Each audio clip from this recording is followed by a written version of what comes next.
आशा भरी नारी, ये TWR इंडिया की प्रस्तुति है। हर किसी के पास मातृ प्रेम की अच्छी यादें नहीं होती हैं।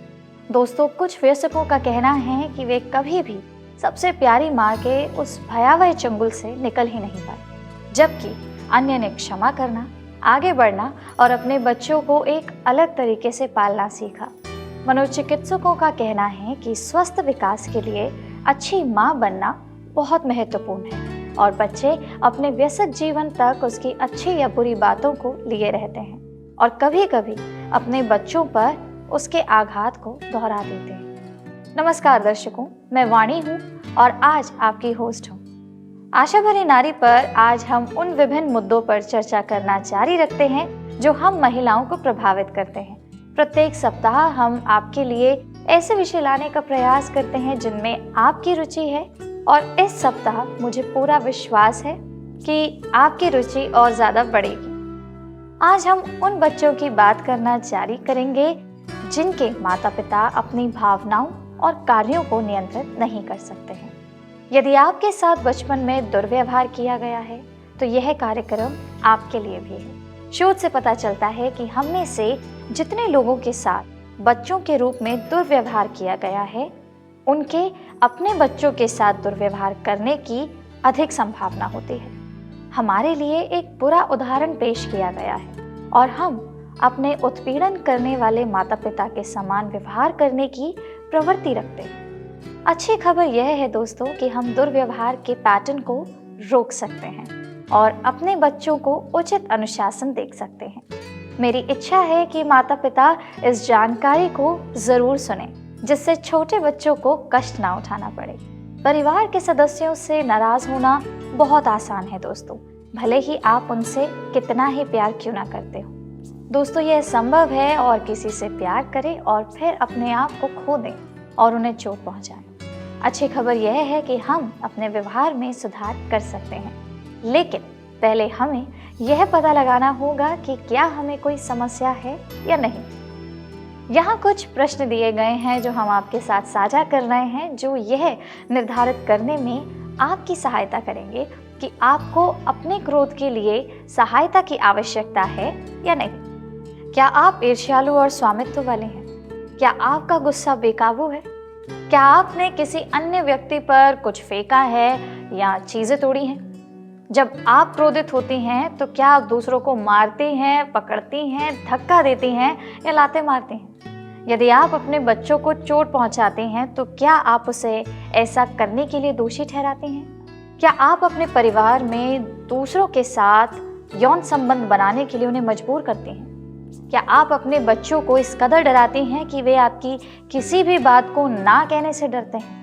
क्या आप अपने बच्चों को जान से मारने की धमकी दे चुकी हैं या देती हैं? या कोई ऐसी चीज़ उनसे दूर कर दी है जो उनके लिए बहुत कीमती थी, जैसे कि कोई दोस्त या एक पालतू जानवर? क्या आप अपने जीवन में इनमें से कोई भी व्यवहार का एक पैटर्न देखती हैं?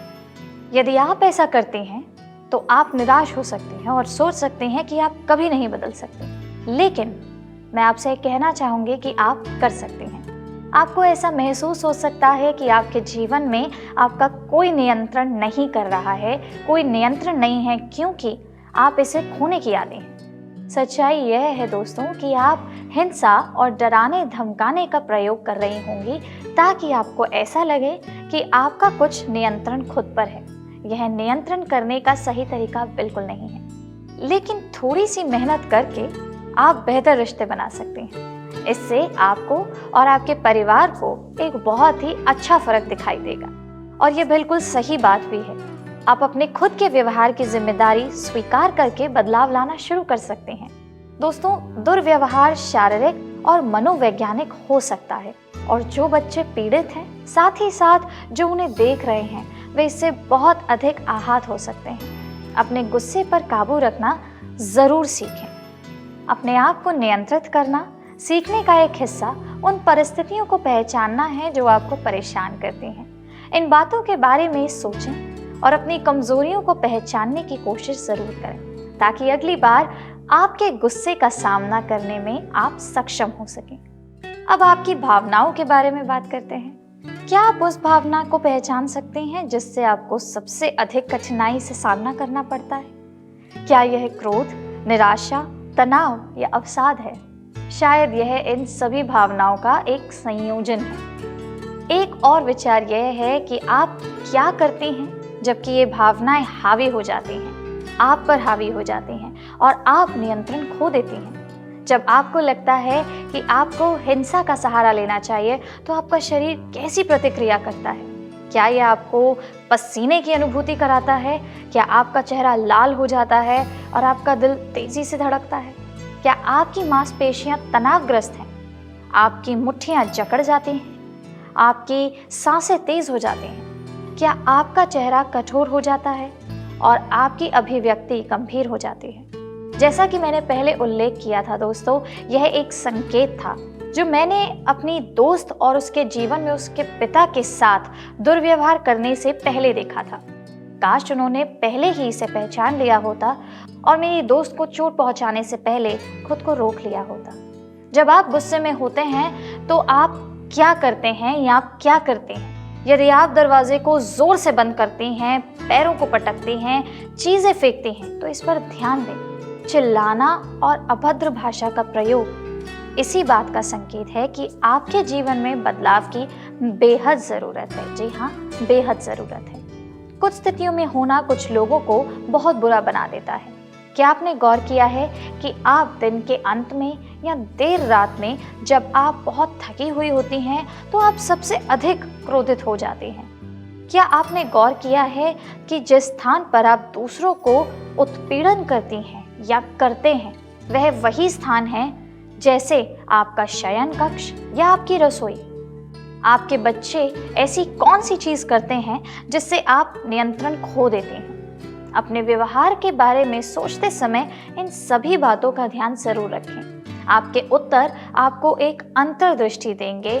जैसा आप व्यवहार करती हैं वैसा क्यों करती हैं, और यह पता लगाने की कुंजी हो सकती है कि आप इतने गुस्से में आती हैं तो क्यों आती हैं। एक बार जब आप अपने स्वयं के व्यवहार को समझ लेते हैं तो आप अपने लाभ के लिए इसे बदलने पर काम कर सकते हैं। ऐसा कोई सरल उत्तर नहीं है दोस्तों जो यह समझाने में मदद करे कि कुछ माता पिता या वयस्क बच्चों के साथ दुर्व्यवहार क्यों करते हैं। बाल शोषण का कारण बनने वाले कारक जटिल होते हैं और अक्सर अन्य मुद्दों के साथ उलझे रहते हैं। तो किस बात से किसी व्यक्ति का बाल शोषण का जोखिम बढ़ जाता है? हो सकता है कि यह उनके अपने बचपन के दौरान बाल शोषण या उपेक्षा का अतीत हो, या किसी मादक पदार्थ के उपयोग संबंधी विकार हो। शारीरिक या मानसिक स्वास्थ्य की स्थिति जैसे कि अवसाद, चिंता और खराब माता पिता बाल संबंध में भी एक ट्रिगर हो सकते हैं।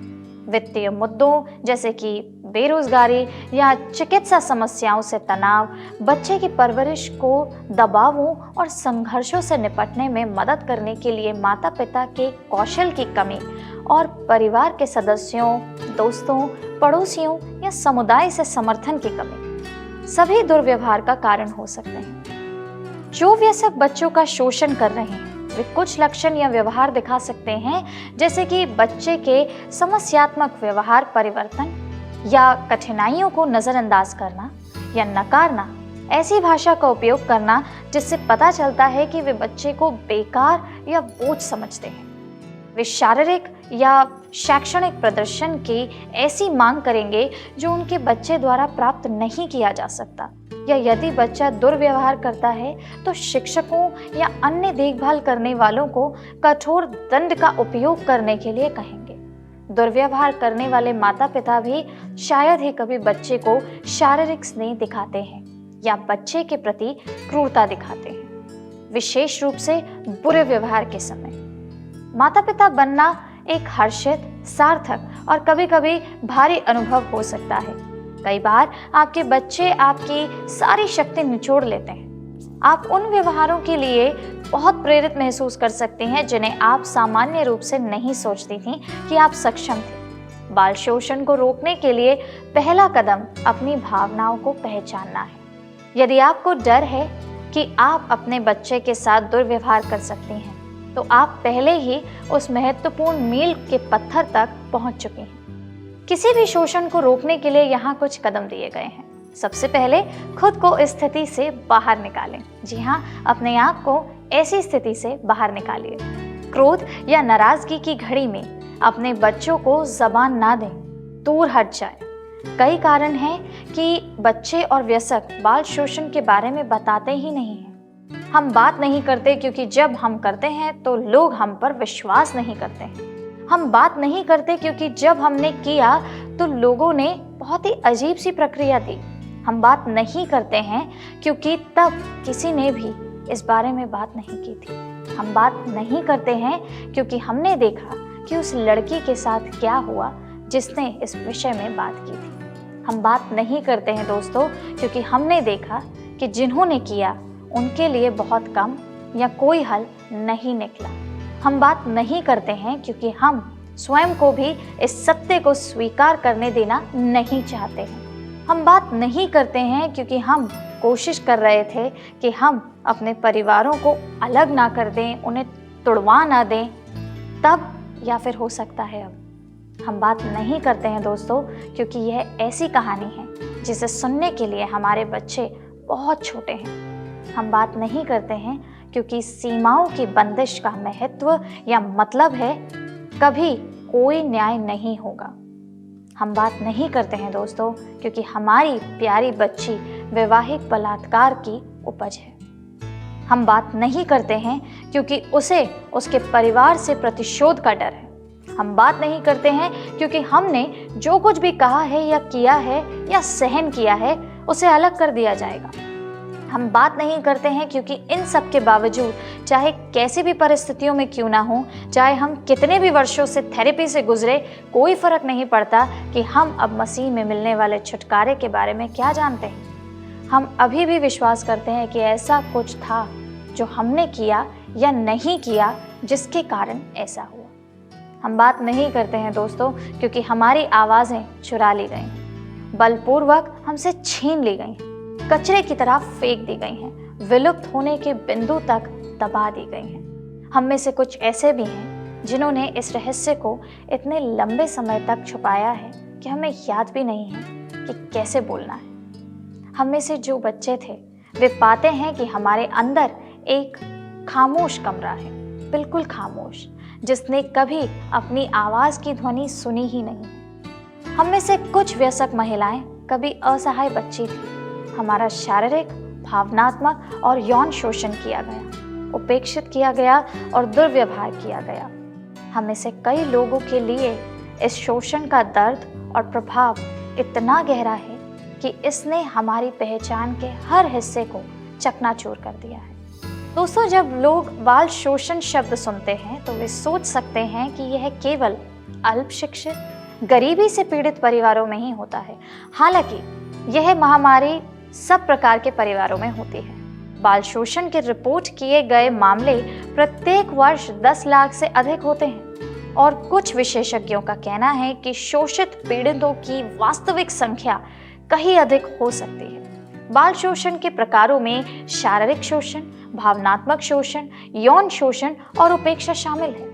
प्रभावित बच्चे अक्सर शारीरिक चोट, भावनात्मक निशान, कुपोषण और दुख की बात है, यहाँ तक कि मौत भी झेलते हैं। बाल शोषण आध्यात्मिक रूप से भी अनमोल युवा जीवन को अपंग कर देता है। ये बच्चे परमेश्वर को अपने प्यारे स्वर्गीय पिता के रूप में स्वीकार करने के लिए संघर्ष कर सकते हैं। परिवार के अन्य सदस्य अक्सर चुपचाप रहते हैं और सहते हैं, लेकिन आशा है शोषण के दुष्चक्र को तोड़ा जा सकता है, खासकर जब हम अपने घावों को चंगा करने वाले दयालु यीशु मसीह के सामने लाते हैं। तो बाल शोषण का क्या कारण है?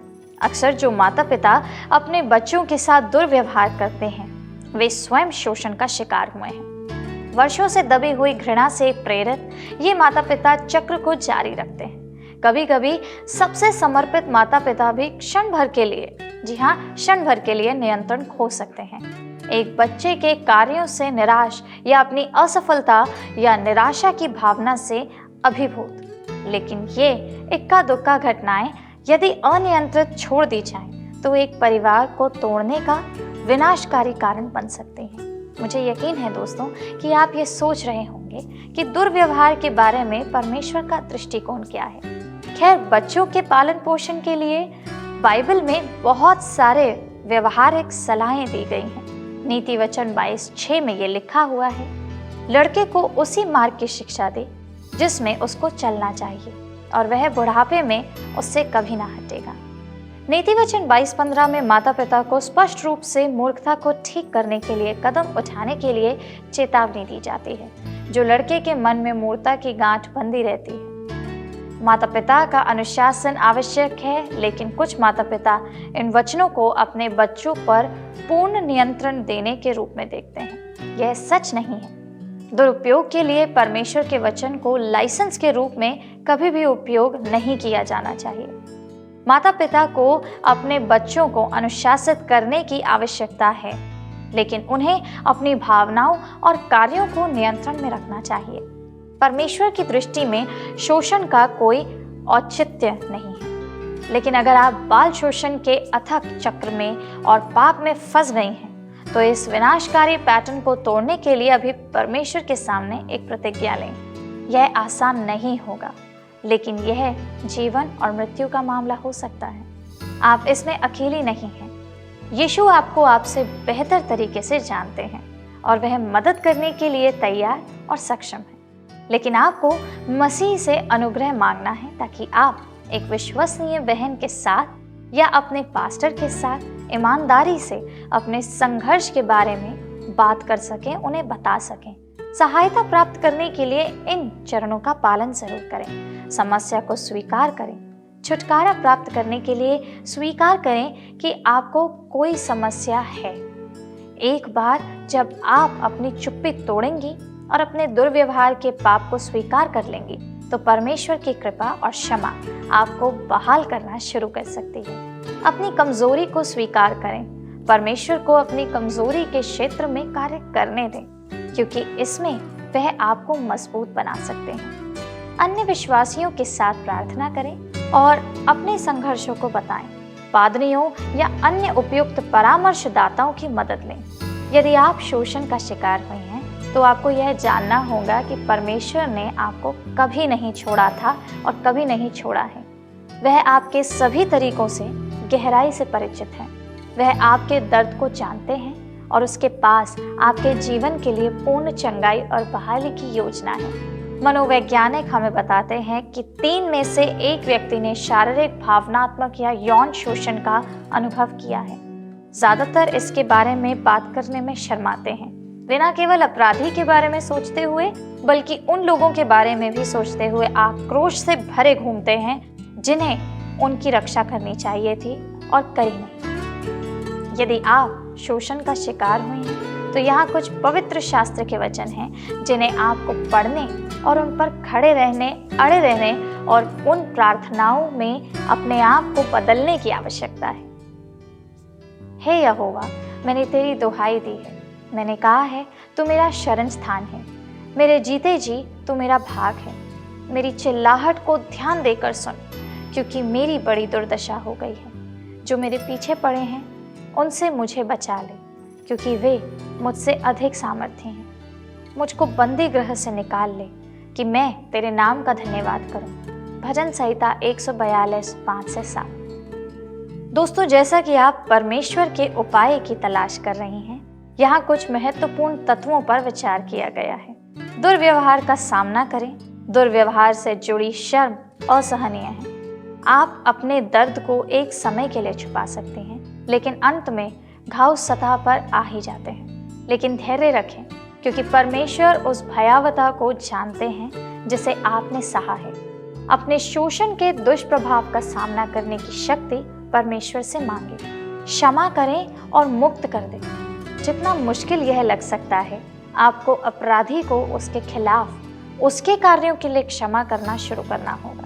यह असंभव लग सकता है दोस्तों, लेकिन क्षमा ना करने के परिणाम और भी अधिक विनाश उत्पन्न कर सकते हैं।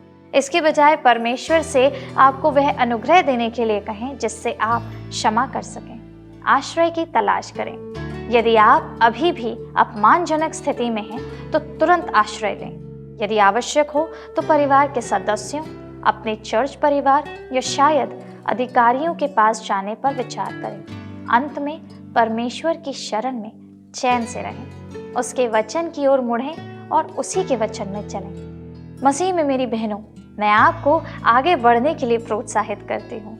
एक बार जब आप क्षमा करने के लिए एक कदम उठा लेते हैं तो परमेश्वर से कहें कि वह आपके जीवन को जोड़ने में और फिर से एक साथ खड़ा करने में मदद करें और फिर से यीशु में भरपूर जीवन की तलाश करें।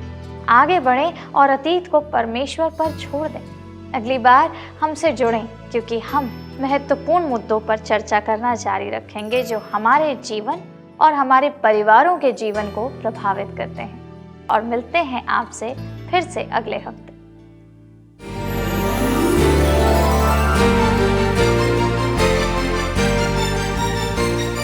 आशा भरी नारी। ये TWR इंडिया की प्रस्तुति है।